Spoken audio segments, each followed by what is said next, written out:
Praise the Lord. Queen Esther and king జర్సెస్.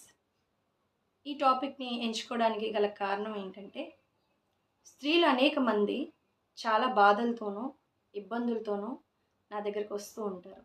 చెప్తారు ఏంటంటే, అయ్యో నా భర్త మారలేదండి, త్రాగుడనే వ్యసనం నుంచి ఆయన్ని నేను మార్చలేకపోతున్నాను, దేవుణ్ణి అంగీకరించాలని నేను ఎంతగానో ఆశిస్తున్నాను, కుటుంబంతో పాటు దేవుని దగ్గరికి రావాలని ఆశిస్తున్నాను, కానీ నా భర్త నా మాట వినట్లేదు, వేరే ఒక ఇబ్బందులతో ఉన్నారు, అప్పుల భారాలతో ఉండిపోయారు, లేకపోతే నా మాట వినటం లేదు, మూర్ఖంగా ప్రవర్తిస్తున్నారు, ఇంకా రకరకాలైన లోపాలని చెప్తూ మా భర్తలను మార్చుకోలేకపోతున్నామని కన్నీటిమయం అయిపోతూ ఉంటారండి స్త్రీలు చాలామంది.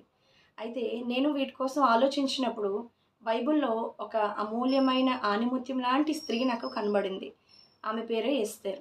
ఆమె ఒక భర్తను మార్చుకున్నట్లుగా రాజైన భర్త ఆయన, అంటే నార్మల్ పర్సన్ కాదు ఆయన. అయితే ఎలా మార్చుకుంది అని ఆమె జీవిత చరిత్రని ఒక్కసారి పరిశీలనగా తెలుసుకోవటం నేను మొదలుపెట్టాను. అప్పుడు నాకు కొన్ని నిజాలు అర్థమయ్యాయి. ఈ రోజున అవన్నీ మీతో పంచుకోవాలని ఆశపడుతున్నాను. మొదటిగా, ఇది ఎన్నో గ్రంథం అంటే పాత నిబంధనలో 17వ పుస్తకంగా మనకి కనబడుతూ ఉంది. ఇందులో వ్యాఖ్యాతలు ఎవరెవరంటే, ముఖ్య వ్యాఖ్యాతలు ఎస్తేర్ గారు, మొర్దెకై గారు, ఇక రాజైన అహష్వరోష్ గారు, తర్వాత హామాను అనే ఒక వ్యక్తి కనబడతారు. ఈ నలుగురితో మరి ఈ యొక్క హిస్టరీ ముందుకు వెళ్తూ ఉంటుంది. అసలు ఈ నలుగురు ఎవరెవరు దేనికి ప్రాముఖ్యంగా మనం ఎంచుకోవచ్చు అనేది మనం చూసుకుందాం. అయితే ఈ యొక్క గ్రంథాన్ని ఎవరు రాశారో బైబిల్లోనైతే లేదు, కానీ హిస్టరీలోనైతే మొర్దెకై అనే వ్యక్తి రాసి ఉండొచ్చు అని మరి హిస్టరీ మనకి చెప్తా ఉంది. స్త్రీల పేరుతో రాసిన 2వ గ్రంథం ఇది అని మనం తెలుసుకోవచ్చు. అయితే ఇలా జరుగుతున్నప్పుడు ఎస్తేర్ గురించి చెప్పడానికి కారణము నేను ఇప్పుడు మీతో పంచుకున్నాను. అయితే జెక్సిస్ అని చెప్పాను కదా, మళ్ళీ అహష్వరోష్ అంటున్నాను ఏంటి అని మీరు అనుకోవద్దు.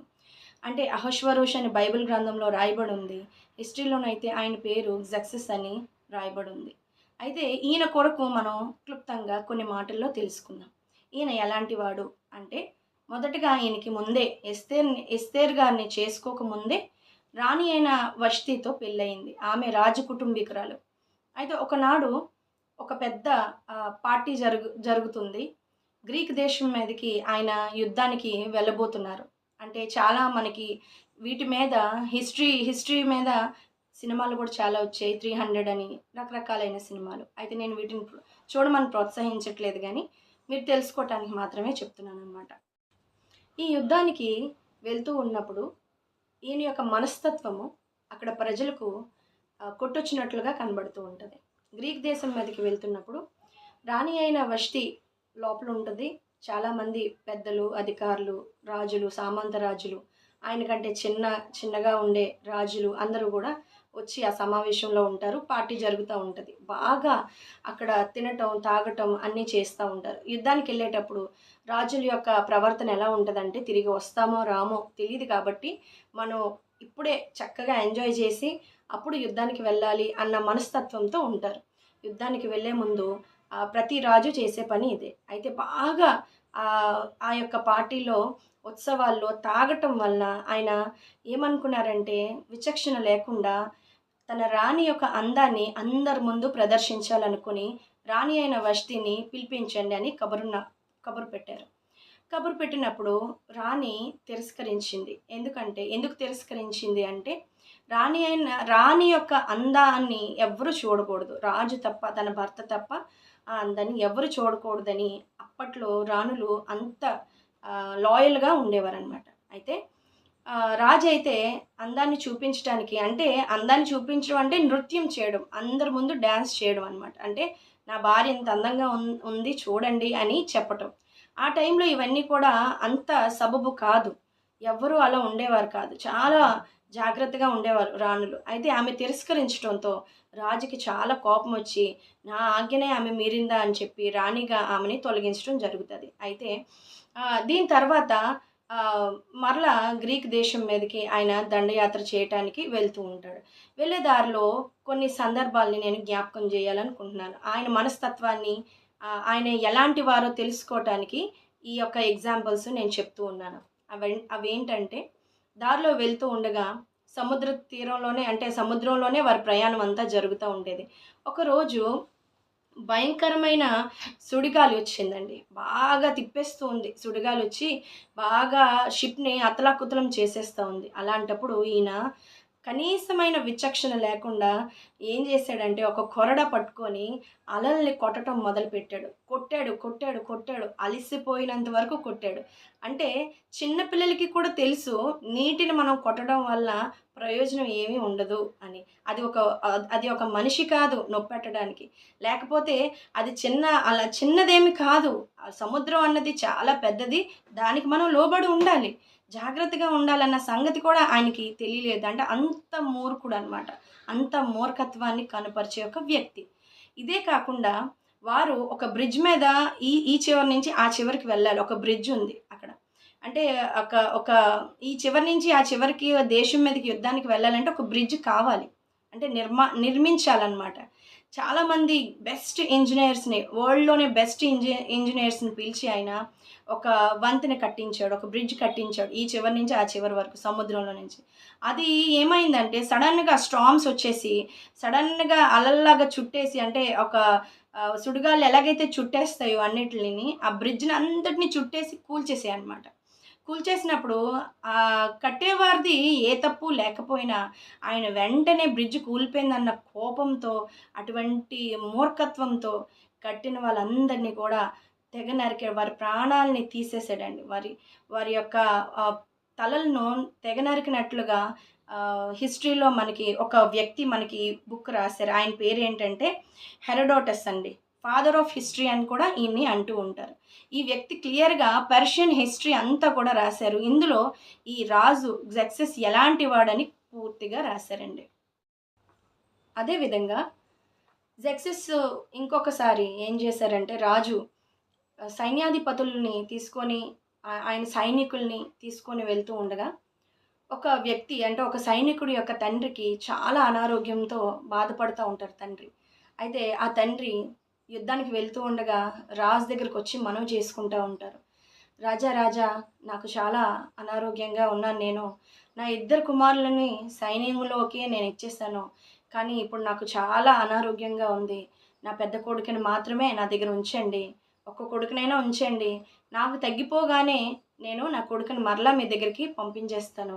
కాబట్టి దయచేసి నా పెద్ద కుమారుడిని పంపించండి అని చెప్పినప్పుడు అయితే ఆహా! అవునా అని చెప్పి పెద్ద కుమారుడు ఎవరు అనేసి అడగగానే ఆయన నేనేనండి నా తండ్రి ఆయన అని ముందుకొస్తూ ఉంటారు. ముందుకొచ్చిన తర్వాత ఆయన నిర్దాక్షిణ్యంగా తన పెద్ద కుమారుడిని చంపేస్తాడు. అక్కడే తల తెగ నరికి ఇదిగో నీ పెద్ద కుమారుడు శాశ్వతంగా నీ దగ్గరే ఉంచుకో నాకు అవసరం లేదని చెప్పి ఇచ్చేస్తాడు.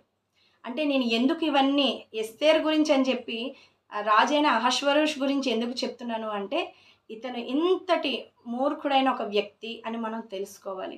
ఎస్తేర్ యొక్క గొప్పతనం మనం తెలుసుకోవాలంటే ఈ రాజు ఎంత భయంకరమైన వ్యక్తో మనం తెలుసుకున్నప్పుడు ఎస్తేర్ ఎంత గొప్పదో మనకు అర్థమవుతుంది. అర్థమైందండి? అంటే ఈ 3 సందర్భాల్లో కూడా ఎంతో దారుణంగా ప్రవర్తించాడు ఈ రాజు. అయితే తర్వాత సైనికులు యుద్ధానికి వెళ్ళి వచ్చిన తర్వాత సైనికులందరూ కూడా ఆ యుద్ధంలో అంటే ఆ రాజుకి సలహాదారులు వీళ్ళందరూ ఉంటారు కదా పెద్దలు వీళ్ళందరూ ఎలాగైనా నువ్వు వివాహం చేసుకోవాలని చెప్పి అక్కడ ఆ రాజ్యంలో పర్షియన్ కింగ్డమ్‌లో ఉండే ఆ రాజ్యంలో ఉండే ప్రతి ఒక్క అందమైన అమ్మాయిల్ని వీళ్ళు పట్టుకొని వస్తారు రాజు కొరకు. అందరూ 6 నెలల పాటు సుగంధ ద్రవ్యాలతో వారిని రెడీ చేస్తారు. రాజు కోసం అందంగా అలంకరిస్తారు. అయితే తెచ్చిన వాళ్ళందరూ కూడా అంటే చాలా వస్తువులు, వజ్రాలు, వైడూర్యాలు, మంచి పట్టు వస్త్రాలు, కాస్ట్లీ వస్త్రాలు అన్నీ కూడా వాళ్ళకి ఇచ్చి అందంగా వారిని అలంకరించేటప్పుడు అందులో మొర్దుకై ఏం చేస్తారంటే ఈమెను కూడా పంపిస్తారండి. ఎవరిని? ఎస్తేర్‌ని. ఆమె పేరు హదస్సా. యాక్చువల్‌గా ఎస్తేర్ పేరు ఏంటంటే హదస్సా. ఈమె యొక్క యూదురాలు. నెబుకద్నెజరు ఇజ్రాయెల్ దేశం మీదకి యుద్ధానికి వెళ్ళినప్పుడు ఈ మొర్దెకై మరియు వారి మొత్తం ఫ్యామిలీని అంతటిని కూడా పర్షియన్ దేశానికి బానిసలుగా చేసుకొని తీసుకొచ్చేయటం జరుగుతుంది. అప్పుడు వారి ఫ్యామిలీ అంతా మొర్దెకై ఫ్యామిలీ అంతా కూడా బానిసత్వంలోనే ఉంటారు.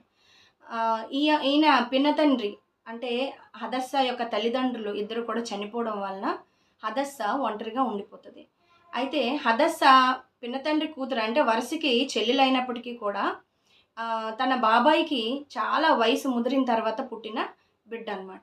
వయసు అయిపోయిన తర్వాత పుట్టిన బిడ్డ కాబట్టి మొర్దుకైకి, ఎస్తేర్‌కి చాలా ఏజ్ గ్యాప్ ఉండడం వల్ల ఈమెను తన సొంత కూతురిగా పెంచుకున్నాడు మొర్దుకై.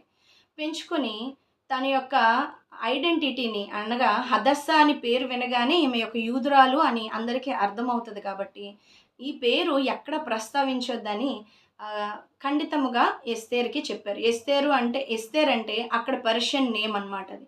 పర్షియన్ నేమ్ పెట్టి ఆమెని పంపించాడు రాజు దగ్గరికి.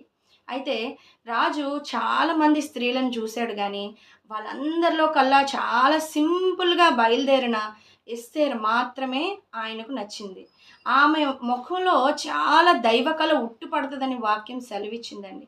ఎందుకంటారా? ఆమె చిన్నప్పటి నుంచే హదస్సా అంటే ఆమె పేరుకు తగినట్లుగా ఆమె చాలా అందమైన బిడ్డండి, ఆడపిల్ల. చాలా అందంగా ఉండేది. హదస్సా అనే పేరుకి అర్థం ఏంటంటే కౌజు చెట్టు అనమాట. కౌజు చెట్టు. ఆ చెట్టు ఎలా ఉంటదంటే ఆ చెట్టు యొక్క పువ్వులు నక్షత్రాల్లాగా మెరుస్తూ ఉంటాయండి. నక్షత్రాల్లాగా మెరుస్తూ ఉంటాయి. దాని ఆకులు భూమిని అంటే భూమికి చూస్తూ ఉంటాయి. అంటే వంగి ఉంటాయన్నమాట.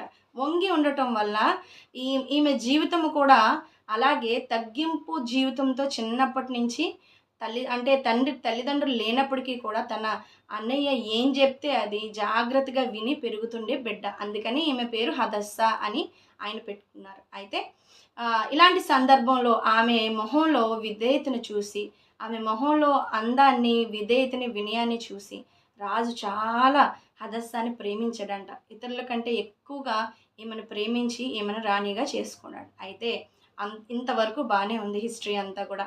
అయితే ఒకరోజు అనుకోని ప్రమాదం వీరికి వచ్చింది. ఏంటి అంటే హామాను అనే వ్యక్తి ఎవరైతే ఉన్నారో ఆయన రాజు తర్వాతి పోస్ట్‌లో ఉన్నారనమాట. రాజు తర్వాతి పోస్ట్‌లో ఉన్నప్పుడు అందరూ ఆయనకి నమస్కరించేవారు. ఈ మొర్దుకై మాత్రం ఆయనకి నమస్కరించలేదు. ఇది గమనించి మొర్దుకైని ఒక్కడినే చంపేస్తే నా కక్ష తీరదు అనుకొని ఆ దుర్మార్గుడైన హామాను ఏం చేశాడంటే తన మొత్తం యూదులందరినీ వారి గోత్రం వారందరినీ చంపించేయాలి అని చెప్పి ఒక రూల్ పాస్ చేయటానికి రాజు దగ్గరికి వెళ్ళి రాజు ఉంగరంతో ముద్రించి ఎలాగైనా అందరినీ నాశనం చేయాలని పన్నాగం పన్నాడు. అప్పుడు ఈ యొక్క వార్త ఎవరి వరకు చేరిందంటే మొర్దుకై వరకు వెళ్ళింది. మొర్దుకై ఇది విన్న తర్వాత చాలా బాధపడి తన బట్టలు చింపుకొని రాజనగరి ఎదురుగానే ఏడుస్తా బూడిద నెత్తి మీద చల్లుకొని ఏడుస్తా కనబడ్డాడు. అప్పుడు చాలామంది షండులు ఉండేవారండి. షండులు వచ్చి రాణికి ఇదిగో మొర్దుకై ఇలా చేస్తున్నాడు అంటే ఎవ్వరు రాజు నగరం ఎదుట అలాంటి పరిస్థితిలో ఉండకూడదు. అయితే ఈయన ఎస్తేరు ఎప్పుడైతే తెలుసుకుందో తన అన్నయ్య ఇలా చేస్తున్నాడు అని వెంటనే బట్టలు ఇచ్చి పంపిస్తుంది. నువ్వు ఇలా చెయ్యొద్దు, రాజు కోపానికి నువ్వు గురవుతావు, నువ్వు ఎందుకు ఇలా చేస్తున్నావు అని చెప్పి బట్టలు పంపిస్తే తిరిగి బట్టలు వెనక్కి పంపించి ఒక మాట చెప్తాడు. ఇదిగో యూదుల మీదకి ఇంత ప్రమాదం వస్తుంది, నువ్వు వెళ్ళి రాజు దగ్గరికి వెళ్ళి మాట్లాడు, ఇది చాలా ప్రమాదకరమైన పరిస్థితి అని చెప్పి తన పెంచుకున్న కూతురికి చెప్పి పంపిస్తాడు. అయితే రాజు దగ్గరికి వెళ్ళడం చాలా అసాధ్యం.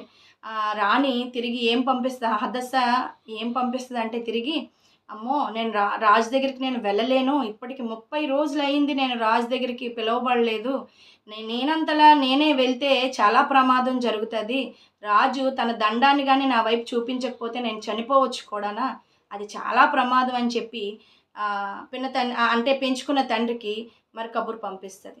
ఆయనకి చాలా కోపం వస్తుంది మొర్దుకైకి. అయితే నువ్వు రాజు దగ్గరికి వెళ్ళవా, ప్రజలందరూ నాశనం అయిపోయినా పర్వాలేదా, నువ్వు అనుకుంటున్నావేమో నువ్వు రాణివైనంత మాత్రాన దేవుడు ఇప్పుడు నీ ప్రజలకి వచ్చిన ఆ యొక్క శ్రమని పోగొట్టకపోతే అంటే నువ్వు పోగొట్టకపోతే దేవుడు ఊరుకుంటాడని నువ్వు అనుకుంటున్నావేమో, దేవుడు ఎలాగైనా తన ప్రజల్ని కాపాడుకుంటాడు, రాణివైనంత మాత్రాన నువ్వు మాత్రం తప్పించుకోలేవు, అది నీ వరకు కూడా వస్తుంది, నువ్వు జాగ్రత్తగా ఉండని ఆ మొర్దుకై తన పెంచుకున్న కూతురికి హెచ్చరికను పంపిస్తూ ఉంటాడు. అప్పుడు వెంటనే ఆమె, అలా కాదు, ముందు నువ్వు లేచి నువ్వు బట్టలేసుకో, నేను ఉపవాసం చెయ్యు నా కోసం, నేను రాజు దగ్గరికి ఎలాగైనా వెళ్తాను, నా ప్రాణాలకు తెగించి నేను వెళ్తాను, మీరందరూ నా కొరకు ప్రార్థన చేయండి, మేము కూడా ఇక్కడ 3 రోజులు ఉపవాసం ఉండి ప్రార్థన చేస్తామని అటు మొర్దుకై అక్కడ ప్రజలు, మిగతా ప్రజలందరూ, ఇక్కడ ఎస్తేరు గారు, రాణి అయిన ఎస్తేరు, తన చెలికత్తెలు అందరూ ఉపవాసం చేయడం మొదలు పెడతారు. ఎన్ని రోజులండి? 3 రోజులు ఉపవాసం చేయడం మొదలు పెడతారు. 3వ దినాన ఎస్తేరు రాజు దగ్గరికి వెళ్తుందండి.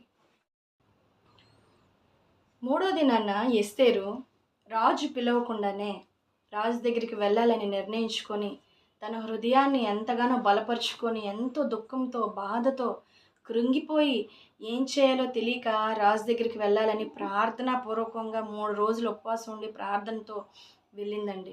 మెల్లగా వెళ్ళింది రాజు దగ్గరికి. వెళ్ళిన తర్వాత రాజు సడన్గా ఆమెను చూడగానే, అంటే అందరూ ఉన్నారు, అధిపతులు అందరూ ఉన్నారు, రాజ్యసభ సింహాసనం మీద కూర్చుని ఉన్నారు ఆయన. ఆయన ముందే ఎంత మూర్ఖత్వం కలిగిన వ్యక్తో నేను ముందే మీకు చెప్పాను. అయితే అలాంటి పరిస్థితిలో ఉండే ఒక వ్యక్తి దగ్గరికి, అంటే వ్యక్తిని పెళ్లి చేసుకోవడమే చాలా కష్టం. అలాంటిది పిలవకుండా వెళ్ళడం అంటే ఆ రోజుల్లో అది చాలా ఇబ్బందికరమైన పరిస్థితి. ఒకవేళ అటు ఇటు జరిగి ఆయనకి నచ్చకుండా వెళ్ళిందని చెప్పి చంపేయండి అని చెప్తే ఒక్క నిమిషంలో ఎస్తేరు యొక్క ప్రాణము పోతుంది, రాణి అని కూడా ఎవరు ఆలోచించరు. అయితే అయినప్పటికీ తన ప్రాణాలకు తెగించి ఆమె వెళ్ళింది. వెళ్ళగానే రాజుకి ఆమెను చూడగానే దయ పుట్టింది. ఆయన యొక్క బంగారు దండాన్ని ఎస్తేరు వైపు చూపించారు. వెంటనే రాణి లోపలికి వచ్చిన తర్వాత ఎస్తేరు, రాణి అయిన ఎస్తేరు, నీకేం కావాలి? రాజ్యంలో నీకు సగం ఇవ్వాలా? నీకేం కావాలని రాజు అడుగుతాడండి ఎంతో చక్కగా. రాజ్యంలో సగం అంటే 127 సంస్థానాల్ని పరిపాలించాడండి అహష్వరోషు. అంటే దేశాలు, సంస్థానాలు అంటే దేశాలు, 127 దేశాలు, అందులో హిందూ దేశం కూడా ఉంది, అంటే ఇండియా కూడా ఉందండి. అలాంటి పరిస్థితుల్లో సగం అంటే 63.5 రాజ్యాలు నీకు ఇచ్చేస్తాను అంటున్నాడండి. అంత దయ కలిగింది ఆమె మొహం చూడగానే. అయితే ఆమె అన్నది, అలాంటివి ఏమి కాదు, మీరు భోజనానికి నా ఇంటికి రావాలి, మీరు హామాను గారు ఇద్దరు మా ఇంటికి భోజనానికి రావాలి అని పిలుస్తుంది. పిలవగానే సరే వస్తానని చెప్పి ఆయన వెళ్ళటం జరుగుతుంది. వెళ్ళిన తర్వాత కూడా మళ్ళీ అడుగుతాడు, నీకేం కావాలి? నువ్వు ఎందుకు ఈ విందుని పెట్టావు? నీకేం కావాలి? మళ్ళీ నీకు సగమైనా, నీ రాజ్యంలో సగమైనా నేను ఇచ్చేస్తాను నా రాజ్యంలో, నువ్వు చెప్పు నీకేం కావాలని అడిగినప్పుడు, అది నేను రేపు అడుగుతాను రాజా, రేపు కూడా మీరు విందుకు రావాలని 2వ రోజు కూడా పిలుస్తుంది. 2వ రోజు కూడా పిలిచినప్పుడు 2వ రోజు భోజనం చేసిన తర్వాత మరలా ఆయన అంటారు, ఏం కావాలి రాణి నీకు? ఏం కావాలి? ఎందుకు ఇది పెట్టావు అంటే, రాజా అప్పుడు మెల్లిగా స్టార్ట్ చేస్తూ ఉంటుంది, రాజా నా ప్రజలకి శిక్ష రాబోతుంది. ఈ హామాన్ అనే వ్యక్తి ఇదిగో మీ పక్కనే ఉన్నారు కదా, నా ప్రజలందరినీ నాశనం చేయడానికి కుట్ర పూనాడు, వాళ్ళు ఏ తప్పు చేయలేదు, అయినప్పటికీ కుట్ర పూని మమ్మల్ని అందరినీ చంపాలని చూస్తున్నాడు అంటే రాజుకి చాలా కోపం వస్తుందండి. కోపం వచ్చి సడన్గా తన వనంలోనికి వెళ్ళిపోతూ ఉంటారు. అంటే ఆలోచించుకుంటాడు రాజు, ఏం జరుగుతుంది అని చెప్పి ఆలోచించుకొని, ఇది నిజమా కాదా అని ఆలోచించుకొని మరలా ఎస్తేరు గారి దగ్గరికి తిరిగి వచ్చినప్పటికీ ఈ హామాన్ అనే వ్యక్తి హడలిపోతాడు. అమ్మో, రాణి నా కొరకు చెప్పేసింది, ఇప్పుడు రాజు ఏం చేస్తాడో అని భయపడిపోయి రాణి మందిరంలోకి ఎవ్వరూ వెళ్ళకూడదు, వారి ఇంటికి ఎవ్వరూ వెళ్ళకూడదు. అలాంటిది ఆయన వెళ్ళి తన యొక్క శయం మీద ఒంగొని ఉన్నట్టు చూస్తూ ఉంటాడనమాట. ఒంగోని ఉన్నట్టు చూసినప్పుడు ఈయనకి చాలా కోపం వచ్చేసి రాణిని ఏదో చేయబోతున్నాడు అనుకొని వెంటనే ఆయన్ని పట్టుకోమనగానే సైనికులు వచ్చి తన తల మీద ముసుగు వేసేసి తీసుకొని వెళ్ళిపోతారు బంధించడానికి.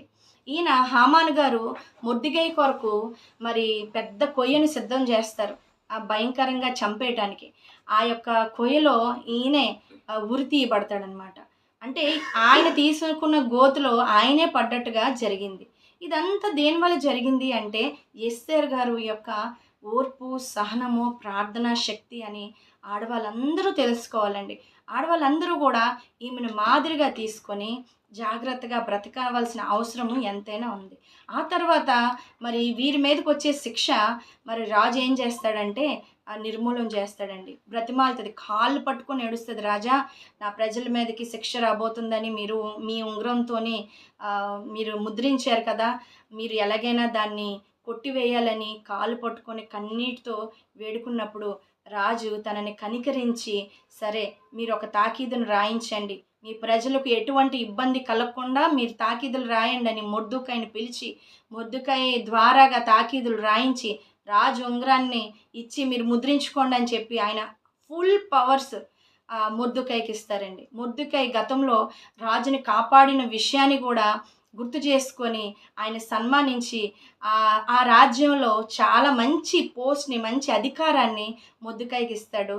మొత్తానికి అంత క్రూరుడైన రాజుని కూడా ఈమె ప్రార్థనతో, కన్నీళ్లతో మార్చుకుంది. బైబిల్లో ఒక మాట ఈ సందర్భంలో నేను గుర్తు చేయాలనుకుంటున్నాను. మొదటి పేతురు రాసిన పత్రిక 3వ అధ్యాయము 1వ వచనం నుంచి నేను చదువుతున్నాను. అటువలే స్త్రీలారా, మీరు మీ స్వపురుషులకు లోబడి ఉండుడి. ఫస్ట్ దేవుడు మనకి ఇస్తున్న ఆజ్ఞ ఏంటంటే, మీ స్వపురుషులకు లోబడి ఉండండి. ఎందుకు అలా లోబడి ఉండాలి అంటే, అందువలన అంటే లోబడి ఉండడం వలన వారిలో ఎవరైనాను వాక్యమునకు అవిధేయులైతే, వాక్యాన్ని వినకపోయినా, వాక్యానికి వ్యతిరేకమైన పనులు చేసినా, ఒకవేళ సువార్త చెప్తుంటే నిరాకరిస్తున్నా, మిమ్మల్ని కొడుతున్నా, మిమ్మల్ని తిడుతున్నా, వాళ్ళు అలాంటి పరిస్థితిలో ఎవరైనా ఉన్నట్లయితే వారు భయముతో కూడిన మీ పవిత్ర ప్రవర్తనను చూచి, భయముతో కూడిన ప్రవర్తన అంటే లోబడి ఉండటం వల్ల, మొదటి మాట చదివాను కదండి, లోబడి ఉండడం, భయంతో కూడిన మీ పవిత్రమైన ప్రవర్తన వలన అది చూసి వాక్యము లేకుండానే, వాక్యము వారికి చెప్పకుండానే తమ భార్యల నడవడి వలన రాబట్టవచ్చును. భార్యల నడవడి భయంతో కూడిందైతే, లోబడిన తత్వాన్ని మనం ధరించుకున్నట్లయితే ఎటువంటి మూర్ఖుడైన భర్తనైనా మార్చుకోవచ్చు అని లేఖనం సెలవిస్తుంది. మీరు అనొచ్చు, ఇవన్నీ చెప్పడానికి బాగుంటాయండి, చేయటానికి చాలా కష్టమైనవని. కానీ మన కళ్ళెదురుగా మనలాంటి మనిషి అయిన ఎస్తేర్ గారు తన మూర్ఖుడైన భర్తను మార్చుకుంది, దుర్మార్గుడైన భర్తను మార్చుకుంది. ఎంతోమంది ప్రాణాలను తీసిన వ్యక్తి, ఎంతోమంది గర్భిణీ స్త్రీల గర్భాన్ని చీల్చిన వ్యక్తి. హిస్టరీలో ఆయన గురించి చదువుకుంటే ఆయన చేసిన అగత్యాలు ఎంత అంతా కాదండి. అలాంటి మూర్ఖుడైన భర్తనే మార్చుకోగలిగిందంటే, ఈ రోజున మరి మీ పురుషుల్ని అంటే మీ స్వపురుషుల్ని మీరు ఎందుకు మార్చుకోలేరు? దేవుడు ప్రతి అవకాశాన్ని, ప్రతి మార్గాన్ని మన చేతిలో పెట్టాడు. ఈ బైబిల్ గ్రంథమే మనకి నిజమైన మార్గము. దేవుడు నిర్దేశించిన మార్గమందు మనం నడిచినట్లయితే భర్తలు ఎటువంటి ప్రవర్తనతో ఉన్నా, భయంకరమైన వ్యసనాలతో ఉన్నా, భయంకరమైన దుర్మార్గ కార్యాలు చేస్తున్న ఎలాంటి వారైనా సరే మీ పవిత్రమైన ప్రవర్తన వలన వారు రాబట్టవచ్చునని వాక్యం సెలవిస్తూ ఉంది. కాబట్టి ఎస్తేర్ జీవితంలో మనం ఆవిడ చరిత్రను తెరిచి చూచినప్పుడు ఆమె ఎంత గొప్పగా జీవించిందో, ఎంత ప్రార్థనతో పోరాడిందో, మరి ఎంత తెగించి ధైర్య కార్యాలను అంటే సాహస కార్యాలను ఎలాగైతే చేసిందో అటువంటి కార్యాలు మనం చేస్తూ మీ సేవకులు కానీ, సేవకురాండ్లు కానీ ఎవరైతే ఉన్నారో వారి హెల్ప్ తీసుకొని ఉపవాస ప్రార్థనలు చేసి పట్టుదలతో మీ భర్తలను మార్చుకొని మీ కుటుంబ సమేతంగా మీ బిడ్డలతో మీరందరూ కూడా దేవుని సన్నిధిలో ఆనందించాలని, మీ యొక్క శ్రమలు కానీ, ఇబ్బందులు కానీ అన్నీ తీరిపోయి సంతోషంతో, సమాధానంతో మీ కుటుంబాలు వర్ధిల్లాలని, వాక్యంతో మీ కుటుంబాలు ఎల్లప్పుడూ వెలిగింపబడాలని ఈ సందేశాన్ని మీ దగ్గరికి దేవుడు తీసుకొచ్చాడు. కాబట్టి మీ అందరూ అంగీకరిస్తారని నమ్ముతూ చిన్న మాటలు దేవుడు దీవించునుగాక. ఆమేన్. Praise the lord.